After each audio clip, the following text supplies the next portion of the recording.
So this video I'm doing today, I have spoken about this particular album in my top 20, but I thought it deserved a video all of its own. It's now 43 years old. As I said, if you watched my top 20, which is quite a while ago now, you've probably not seen it, it's in there. The album I'm talking about is the Human League Dare, and this is my original one. As you can see, it's not so white anymore, so we're going to talk about the artwork, we're going to talk about the album itself, but Human League Dare is what we're talking about today. And I've got a couple of incarnations of this album we're going to have a look at as well, and we're going to talk about the remix album as well. So Dare is the third album from Human League. The first albums were Travelogue and Reproduction, which was done with a couple of guys from who then formed Heaven 17. The album was released in October 1981, and I do remember getting this for Christmas in Christmas 81, and I just couldn't stop listening to this album. I absolutely love every track on this album. If you want a lesson in track sequencing for an album, this is it. Every track just kind of makes sense in the order. A1, A2, A3, B1. It just makes sense. A great kind of track sequencing. The album was produced by Martin Rushent, who I absolutely love. He's done some classic records over the years. No longer with us, but he was just incredible, some of the stuff that he was involved with. And because of him, he kind of really tightened up Human League's sound and give it that big kind of poppy feel, which we're going to talk a little bit more in a minute. As I said, it was produced by Martin Rushent and recorded between March and September 1981, following the departure of founding members Martin Ware and Ian Craig Marsh, who then became Heaven 17. And saw the band shift direction from the previous avant-garde electronic style towards a more pop-friendly commercial sound led by frontman Phil O'Kay. Again, I still remember seeing him for the first time with that, long down one side of the earring, and just blew my mind. Again, it's a word I use quite a lot, but he did blow my mind. I thought he looked great. And along with him, the album as well. So in January 1981, the Human League consisted of Oki, Phil Adrian Wright, with newly recruited teenage dancers, backing vocalist Joanna Catherall and Susan Ann Sully. After the acrimonious split from the original band in 1980, the recruitment of Sully and Catherall, the new band, had only just survived a European tour by bringing in session musician Ian Burden, who then became a full-time member of the band itself. As a result, the band were in debt and only barely commercially viable, under pressure to produce results for Virgin Records. Original members Oki and Wright returned to Monumental Studios in Sheffield to start recording demo tracks. Now, there's a bit of an issue as well, because when they were kind of recording this album, Heaven 17 were in the studio next door recording their album. So there was a lot of animosity. While they were there, they recorded a track called Boys and Girls, which was, just before the Dare. So this was kind of the new sound, Boys and Girls. Even though the two girls, Susan and, I can't forget her name now, Joanne, was in the band, they actually didn't sing on this record because they were still at school doing their exams. So Boys and Girls was the first record released by this version of the Human League. Okay. They did appear on the single, on the actual sleeve itself, but did not perform on the track itself. Boys and Girls peaked at number 47 in the UK singles chart. Afterwards, Oki would bring in outside personnel to take the band in a more pop and commercial sounding direction. Oki's first move was to invite guitarist and keyboard player Ian Burden from the 1980 tour back to join the band. And Virgin had suggested that Oki needed professional production and paired him with veteran producer Martin Rushent. He would move the band to his Genetic Sound studio in rural Berkshire, which is a really good idea because obviously that's where he had all his Linn drums and all his synths, and they kind of really utilised that, the production of his album. The first result of the recording sessions were released in April 1981, entitled The Sound of the Crowd. The final addition to the band would be Joe Callis, the former guitarist and songwriter of the punk rock band The Rezillos. So there was 4 singles released from this album. You got Sound of the Crowd, which got released just before it. So I had Boys and Girls, Sound of the Crowd, and then the album came out, and then you had Love Action, I Believe in Love, Open Your Heart, and Don't You Want Me. Don't You Want Me wasn't really liked by the band. This is what I've kind of read and kind of heard through the grapevine. They weren't a big fan of this, and they didn't want it on the album, but the label, Virgin Records, wanted it on the album. And that's why it's on the last side, so B side on the last track, because they thought it was not going to fit. So as a last resort, they released it, and it became a number one hit. And that was in November, 27 November 1981. Ready for Christmas, because we do remember it being number one for Christmas as well. And that track was just everywhere, and that's the track that really kind of catapulted them into kind of stardom, and then people go and find the other tracks, and they find this album. But the whole sequence of the album is just incredible. Now, the artwork, I do have a little piece on the artwork. So the actual cover artwork of the album is based on a concept Oki wanted, that the album would look like an issue of Vogue. Okay. The final design is a joint effort between Philip Adrian Wright, also the band's director of visuals, and graphic designer Ken Ansel. Its typography and design closely resembles the cover of German Vogue's May 1981 issue. I've never seen that, just read it here. Oki's solo on the front cover was Sully and Cathedral in the internal gatefold, right on the back cover, and Callous and Burn on the inner sleeve. The artwork has reproduced in numerous forms with various re-releases and sold as posters. So there we have the front cover with Phil. You've got Adrian on the back. You've got two girls on the inside with the song titles as well. And then on the inner sleeve, you have the other members of the band.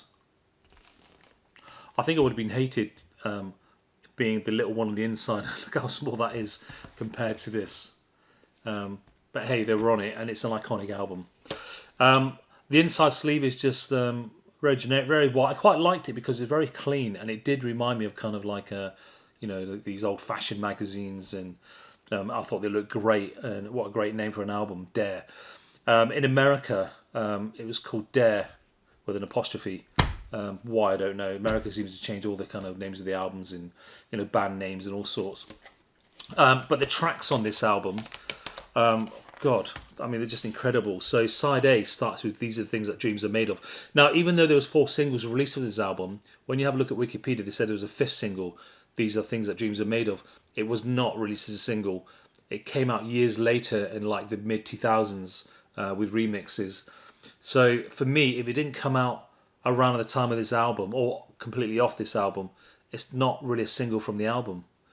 So there is only 4 singles from this album, which we know. So these are things that dreams are made of, and what a great opening track for this album. With that big kind of Lynn drum and that bass line coming in, and then Phil Oakey's vocals. I mean, the production was just insane, and how he managed to get separation, all of them, those tracks. I mean, it still inspires people now. And I'm sure it inspired a lot of people. The drum program, I thought was great. And reading stories how they kind of built that drum program, they record it once and do little variations, then do the fills. I mean, that's just incredible. Sorry, my camera just slipped there, so it goes wonky. It's the table. Then it goes into Open Your Heart, which is a great track. I love the intro for this. As soon as you hear this, I've never heard that sound before.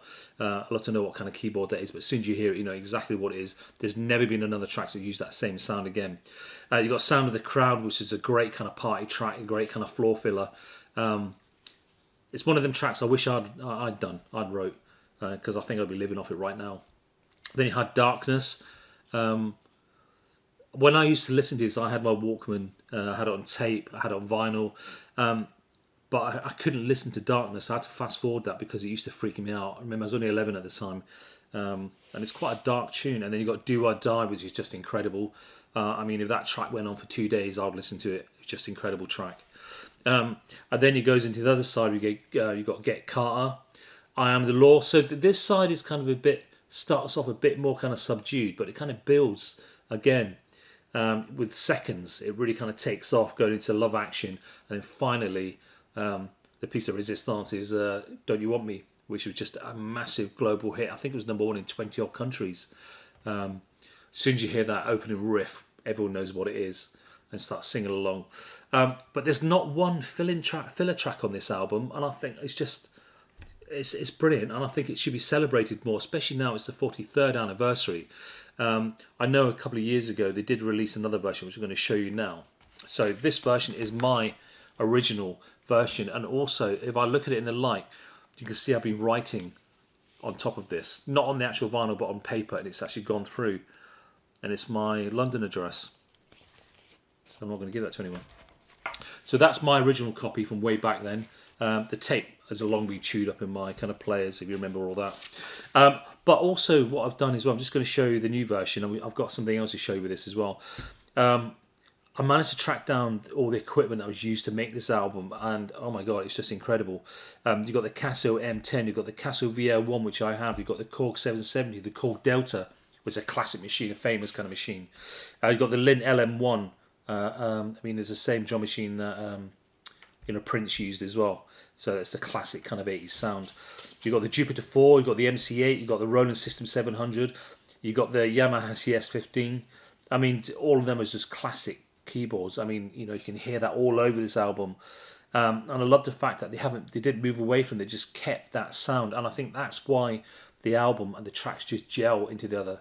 Sonically, they're kind of cousins, and it kind of works. Now, a couple of years ago, they did release the album again, and I had to buy it because it was a lot cleaner. As you can see, it is white. Okay, they didn't do anything. They just couldn't really tidied it up. Really, the inside is exactly the same. The track listing is exactly the same. The inner sleeve again is a lot cleaner. Exactly the same. You got the lyrics on one side. I'm not sure what kind of year this came out.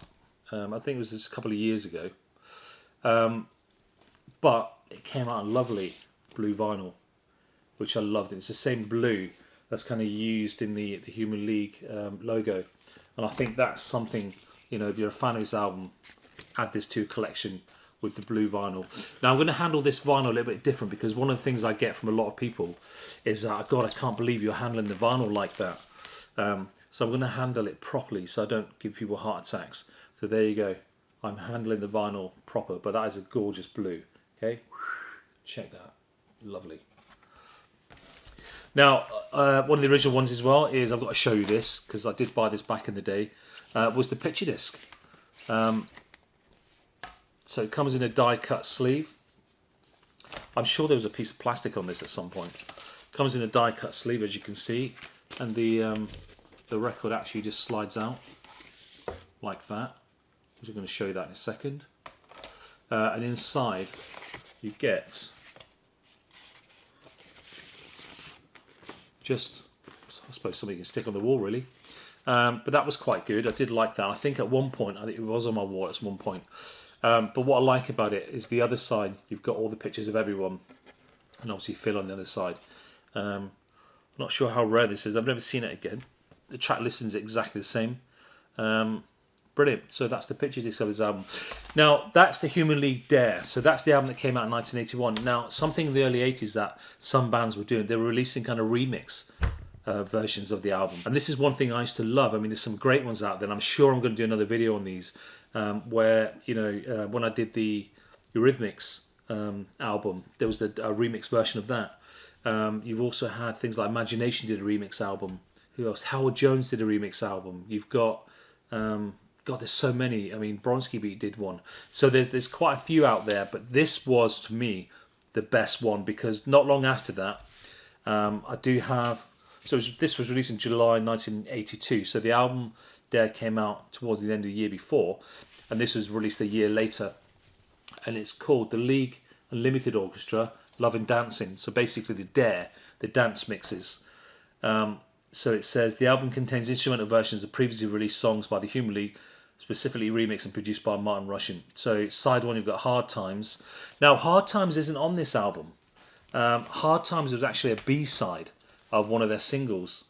And Hard Times is a great one. I'm really surprised it didn't appear on here. But Hard Times is a B-side to one of the singles. You've got Love Action, Don't You Want Me, These Are Things That Dreams Are Made Of, Do or Die, Seconds, Open Your Heart, and Sound of the Crowd. And this is just great. If you've not heard this album, if you love the Dare album, if you've not heard this, check this out. The way it just strips it down. This was a big record in all the clubs at the time. And for me, it's one of the best remix albums. And I think a lot of people should be doing this. Don't get artists in to remix it. You remix it yourself. Dub out your tracks. Release the remix versions of the albums. I know there are a few bands that would do that, but this was just insane.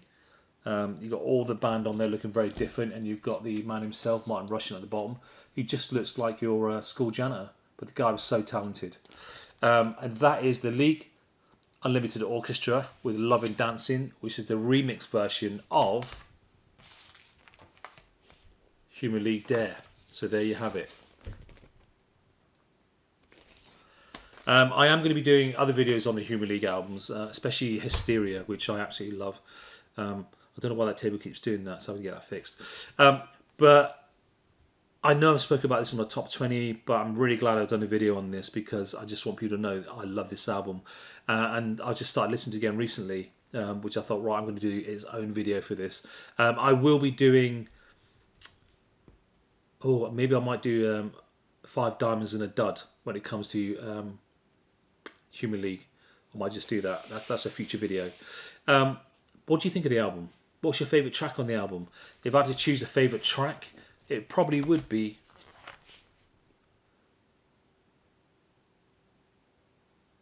Sound of the Crowd, to be honest. I think Sound of the Crowd is my kind of favourite track on there. What's your favourite track? Have you heard it? Have you heard the Love and Dancing album? If you have or you haven't, let me know. If you haven't, check it out. Give me your favourite track on this album. I'd love to kind of know what your favourite remix on this album is. Mine is definitely Hard Times, but that was on the album. But that was the Human League Dare. It's 43 years old now. So hopefully for the 45th they're going to release something incredible, because I'm sure there's loads of outtakes, versions. So it would be really good to kind of see that. So thank you very much. My dog is barking. And I shall catch you on the next video. Thank you very much.